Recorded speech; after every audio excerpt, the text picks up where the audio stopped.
Assalamu alaikum warahmatullahi wabarakatuh. Munga mmene mwamvera ine ndizanga ilose ndifana okuzira bano bajame wa taalimu al-Qur'an ndibona bwani kambi ano mchijewa jonto mafuna lupepeni kuti muvesere. Assalamu alaikum warahmatullahi wabarakatuh. Wa alaikum salam warahmatullahi wabarakatuh. Chimwene wanga uli bwanji? Alhamdulillah ndilikunogayo nchimwene. Alhamdulillah naneso ndili bwino. Kodi chimwene wanga anatilenga ifeyo ndi ndani? Nchimwene dosefe edu anatilenga ndi Allah. Nanka anatilenga chifukwa chani?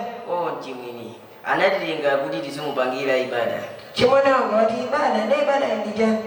Nchimwene ibada ni ntchito ina iliyonse yabwino imene angayikonde Allah ndi kusangalala nayo. Nchimwene ndalingampembeze bwanji Allah? Nchimwene tikuyenera kumpembeza Allah monga momwe analamulira komanso anaphunzitsira mtumiki Muhammad sallallahu alaihi wasallam. Kodi chimwene wanga zikutanthauza chani tikati ihsanu ubwino pa ibada?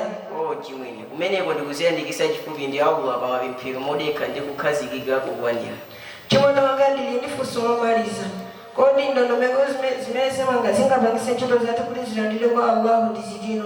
Nchimwene ndondomeko zimene zilipo zitatu. Choyamba kukhala ndi chikhulupiriro cholondola. Chachiwiri kutsatira njira ya mtumiki Muhammad sallallahu alaihi wasallam. Chomaliza chake ndi kuyeretsa cholinga. Jazakumullahu khairan. Chimwene wanga ndathokoza ngaziwa zinthu zimene ine sindimaziwa. Allah akudalitse. Chimwene wanga Allah akudalitse. Wa hadha assalamu alaikum wa rahmatullahi wa barakatuh.